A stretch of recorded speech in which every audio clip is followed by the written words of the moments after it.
Good morning, everyone.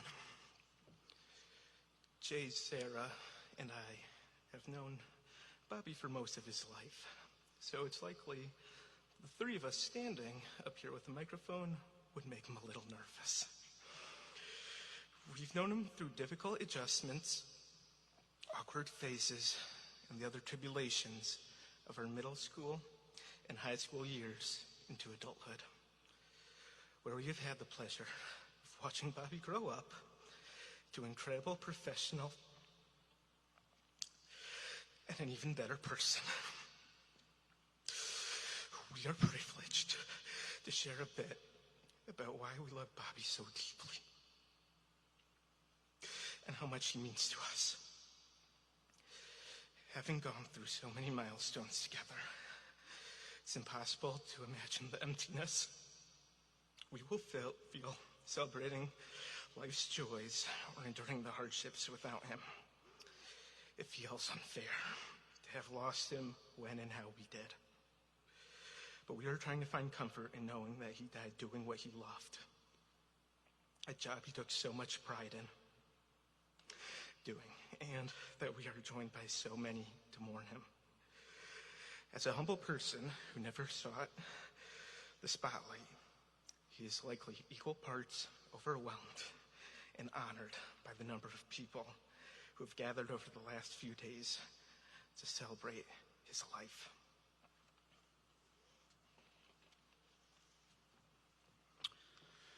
Bobby contained multitudes.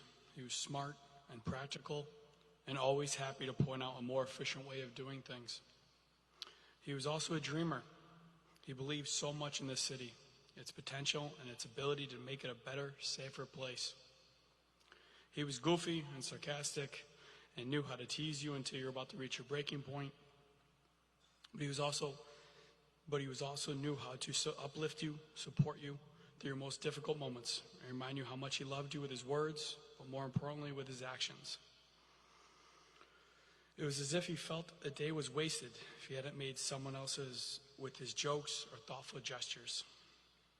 He was a private person, saving most of his most existential thoughts and hopes for those closest to him, but he was also affable that people who had only met him once or twice thought of him as a true friend, and rightfully so. People were drawn to him. They always have been. Bobby liked just about everybody. If he didn't like you, you'd never know. He was unfailingly loyal to his friends and to his family, and he was equally kind and gracious with strangers. You wanted to get to know him, and he wanted to get to know you.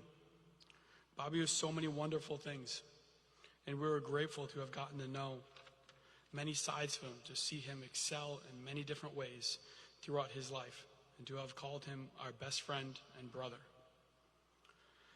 Now, people who knew Bobby, he also displayed a truly superhuman snacking ability. It takes a lot to shock me, but I remember going to his house numerous times, him laying on his couch, rubbing his stomach quietly. I'd go into his kitchen, there'd be an empty mixing bowl with some batter and a big empty package of Oreos, and his fryer out on the counter. I'd say, "Bobby, did you fry the entire thing of Oreos and eat them at once?" And he would be more than excited to say, yes, I did, and say it proudly. And I'd be, "Buddy, that's like 12,000 calories. He didn't care. But you'd be talking 20 minutes later, he'd be asking, "Do you want to go get black bamboo? Do you want to go get a cheeseburger? Do you want to do something?" I didn't understand how that boy could keep eating. But I guess you could say the only thing possibly could be bigger than his heart was his stomach.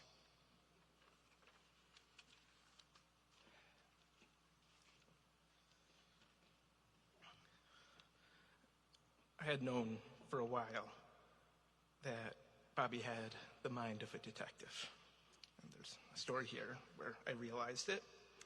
He was incredibly observant and extremely intelligent.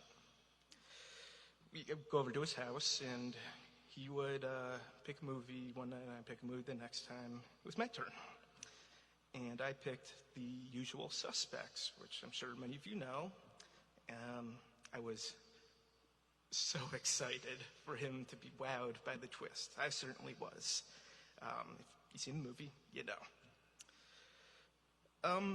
5 minutes into the movie, he told me exactly how it ended.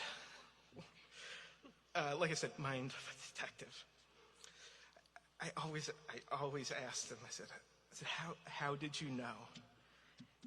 And he gave that goddamn smile.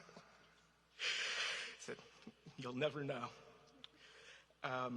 So what we ended up doing was, for the 20th or 30th time, watching his favorite movie, which was Grandma's Boy. Not quite as critically acclaimed as Usual Suspects, but it was okay. I was just happy to be spending time with him. Made anything fun. Anything.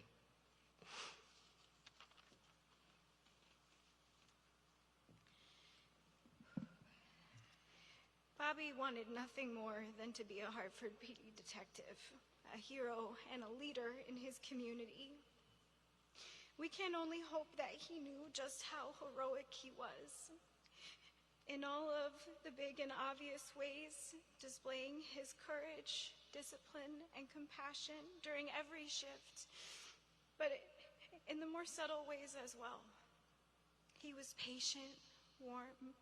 He was there to help you if you needed it. And he was not only optimistic about his own future, but yours too.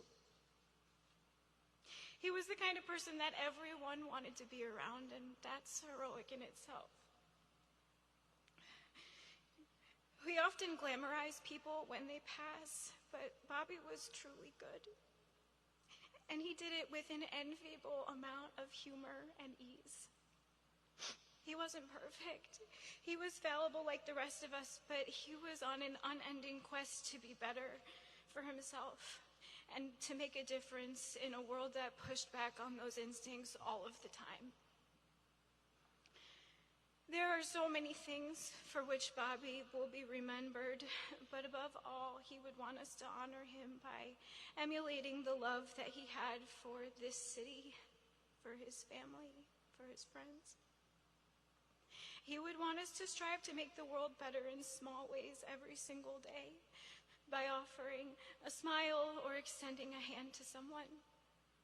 I can definitely speak for the three of us and the many friends that he had that are not standing up here with us today when I say that we hope to carry on that legacy and to make him as proud as he made us. Bobby, we will always love you and cherish the time that we spent laughing and learning and growing with you. Rest well and know that you will never be forgotten. We'll see you on the other side.